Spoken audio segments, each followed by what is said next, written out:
मैं अभिनव खंडेलवाल स्वागत करता हूं आपका मेरे चैनल नेशनल कॉमर्स एकेडमी पर। मेरे दोस्तों, आज हम एक बहुत इम्पॉर्टेंट टॉपिक के ऊपर बात करने वाले हैं। ये क्लास 11th के लिए एक चैप्टर है जिसका नाम है बिल्स ऑफ एक्सचेंज। इसके बारे में मैं आज आपसे बात करूंगा और कुछ ज़रूरी बातें इस चैप्टर के बारे में मैं आपको समझाऊंगा। तो ये ज़रूरी है कि आप मेरी वीडियो को लास्ट तक देखें और जिन्होंने मेरे चैनल को सब्सक्राइब नहीं करा है कृपया मेरे चैनल को सब्सक्राइब जरूर करें। तो मेरे बच्चों, आज हम जिस टॉपिक की बात कर रहे हैं, जिस चैप्टर की बात हम कर रहे हैं, उस चैप्टर का नाम है बिल्स ऑफ एक्सचेंज।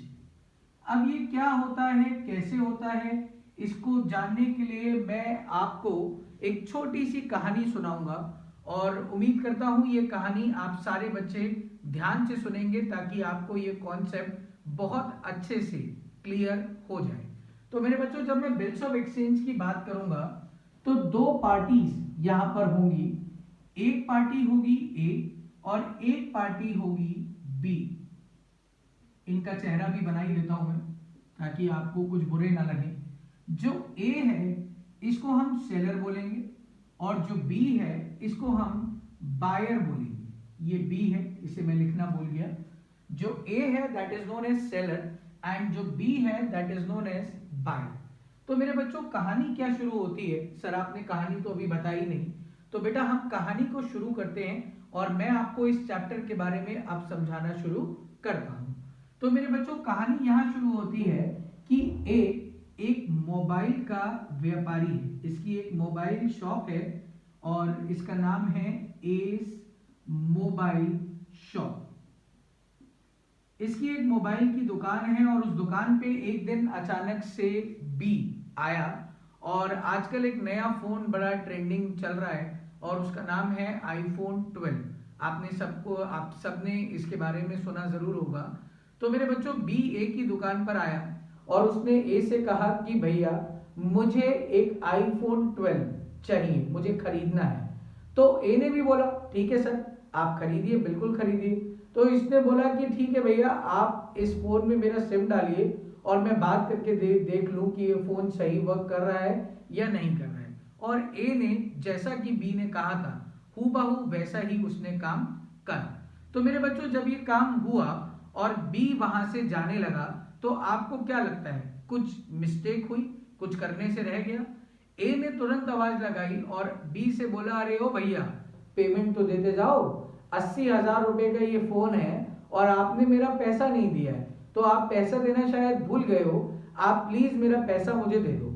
जैसे ही पेमेंट के बारे में बात हुई मेरे बच्चों, तो बी की आंखों से आंसू आना शुरू हो गए। बी ने तो रोना चालू कर दिया। ए ने बोला क्यों रो रहे हो? बी ने बोला, अरे क्या बताऊं भैया, मेरा भी बहुत मन था कि मैं आईफोन 12 चलाऊं, लेकिन मेरे पास अभी देने के लिए पैसे नहीं हैं। मैं मम्मी कसम खाता हूं कि मैं आपको 3 महीने बाद पेमेंट कर दूंगा। तो मेरे बच्चों, सबसे पहले आज का जो हमारा कॉन्सेप्ट है वो कॉन्सेप्ट है ड्यू डेट के ऊपर। मैं आपको इस वीडियो में ड्यू डेट के बारे में जानकारी दूंगा और फिर मैं धीरे धीरे, अगर आपको ये वीडियो अच्छी लगे तो इसे शेयर जरूर करिएगा और धीरे धीरे मैं इसको आगे के कॉन्सेप्ट्स के ऊपर बढ़ाऊंगा। तो मेरे बच्चों, ए को गुस्सा तो बहुत तेज आएगी। ए को तो ये लग रहा है कि मैं बी का मुंह ही तोड़ दूं, लेकिन यहां पर हम अकाउंट्स पढ़ रहे हैं और यहां पर मारा पीटी हम बिल्कुल भी नहीं करने वाले हैं। तो ए ने बोला कि ठीक है भाई, एक काम करते हैं, मैं एक पेपर पर ये लिख देता हूं कि तुमने मुझसे सामान खरीदा है और तुम मुझे 3 महीने बाद ये वादा करते हो कि तुम मुझे या मेरे कहे हुए किसी भी बंदे को, इस बात को ध्यान से सुनिएगा, कि तुम मुझे या मेरे कहे हुए किसी भी बंदे को पेमेंट कर दोगे जिसके पास भी ये बिल होगा। तो बी ने बोला ठीक है और बी ने उस बिल के ऊपर अपने सिग्नेचर कर दिए। सिग्नेचर का होना बहुत ज्यादा जरूरी है। बिना सिग्नेचर के ये पेपर वैलिड नहीं है। लिखने को तो मैं कुछ भी लिख दूं, मैं ये लिख दूं कि मिस्टर अंबानी ने मुझसे 600 करोड़ रुपए का सामान उधार पर लिया है और वो 3 महीने बाद मुझे पैसे देंगे, तो क्या वो लीगली बाउंड है? नहीं। तो उस बंदे को उसे एक्सेप्ट करना जरूरी है। तो अब मेरे बच्चों जो सेलर है उसका नाम है ड्रॉर, अकाउंट्स में हम इसे बोलते हैं ड्रॉर, DRAWER, और जो बायर है उसको हम बोलते हैं ड्रॉई, DRAWEE। तो ड्रॉर और ड्रॉई बिल को एक्सेप्ट करता है और एक्सेप्ट करने के बाद ये बिल सेलर को दे देता है। सेलर के लिए ये एसेट होती है और इसको हम बोलते हैं बिल्स रिसीवेबल। क्या बोलते हैं मेरे बच्चों? Bills receivable. और बायर के लिए ये हमारी लाइबिलिटी होती है और इसको हम बोलते हैं बिल्स पेड। अब मैं आपसे बात कर रहा हूं ड्यू डेट की। मान लो मेरे बच्चों मैं इसको मिटा देता हूं और ये मान लेते हैं कि ये जितनी भी घटना हुई है सेलर और बायर के बीच में, ये 1 जनवरी को हुई है। ये कब हुई है? 1 जनवरी को। अब मेरे बच्चों हुआ ये कि ये वादा किया गया कि 3 महीने बाद बी जो है वो ए को पेमेंट करेगा 3 महीने बाद, अभी नहीं। तो जनवरी में हम 3 महीने जोड़ते हैं, यानी अगर मैं 3 महीने जनवरी में जोड़ूं तो 3 महीने बाद यानी फरवरी, मार्च और क्या आ जाएगा मेरे बच्चों? अप्रैल आएगा। तो ड्यू डेट जो आएगी, अगर मंथ्स में है तो मंथ्स ही जोड़िएगा, ड्यू डेट जो आएगी वो 1 अप्रैल को आएगी। जो ड्यू डेट आएगी वो 1 अप्रैल को आएगी। अब मेरे बच्चों करना हमें ये है कि कानून, एक नेगोशिएबल इंस्ट्रूमेंट एक्ट है, वो कहता है कि जो भी ड्यू डेट आएगी उसमें 3 दिन और आप एज अ रिलीफ पेमेंट करने वाले को दोगे, उसको आप रिलीफ दोगे कि हाँ भाई आपको 3 दिन और डिस्काउंट के मिले। इसको हम बोलते हैं 3 डेज ऑफ ग्रेस। और ये किसके अकॉर्डिंग है मेरे बच्चों? नेगोशिएबल इंस्ट्रूमेंट एक्ट ऐसा कहता है कि 3 दिन ग्रेस के आपको देना अनिवार्य है। तो मेरे बच्चों जो ड्यू डेट आएगी वो आएगी 4 अप्रैल। अब आपको बहुत ध्यान से एक कॉन्सेप्ट को ये समझना है कि अगर उस दिन अचानक से छुट्टी पड़ जाए, सडन हॉलीडे, हमारे मिनिस्टर सब मोदी जी कभी भी अचानक से आके कह देते हैं कि आज ये आज वो, मान लेते हैं 4 अप्रैल को उन्होंने 3 अप्रैल को रात में ये कह दिया कि 4 अप्रैल को छुट्टी है, अभी लॉकडाउन लगेगा 4 अप्रैल से।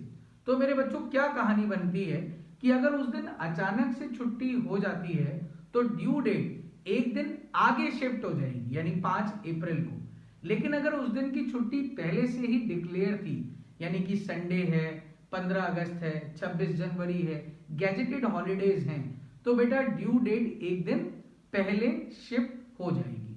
तो कॉन्सेप्ट को बहुत ध्यान से समझिएगा। ड्यू डेट कब आती है? जो भी डेट होगी उसमें 3 दिन आप किस बात के जोड़ोगे मेरे बच्चों? ग्रेस के जोड़ोगे, 3 दिन ग्रेस के जोड़ेंगे। 3 दिन ग्रेस जोड़ने के बाद जो आएगा उसको आप ड्यू डेट बोलते हो। अगर उस दिन अचानक से छुट्टी पड़ जाए, सडन हॉलीडे, तो ड्यू डेट 1 दिन आगे शिफ्ट हो जाएगी। और अगर छुट्टी पहले से ही डिक्लेयर्ड हो, गैजेटेड हॉलीडेज या कोई छुट्टी पहले से ही डिक्लेयर्ड है, तो ड्यू डेट 1 दिन पहले शिफ्ट हो जाएगी। क्या ये कॉन्सेप्ट क्लियर हो गया?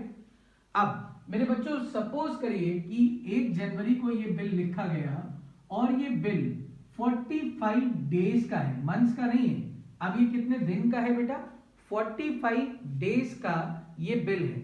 तो मेरे बच्चों अगर ये 1 जनवरी को लिखा गया तो जनवरी में कितने दिन होते हैं? कैलकुलेट कर लीजिए। जनवरी में 31 डेज होते हैं, जिनमें से जिस दिन बिल लिखा उसको हटा दो तो जनवरी के 30 दिन हो गए, 30 डेज। और फरवरी में हम 15 डेज और जोड़ते हैं, यानी 15 फरवरी, तो मिलाकर 45 डेज हो गए। तो 15 फरवरी आई ड्यू डेट और उसमें मुझे 3 दिन किस बात के जोड़ने हैं मेरे बच्चों? ग्रेस के जोड़ने हैं।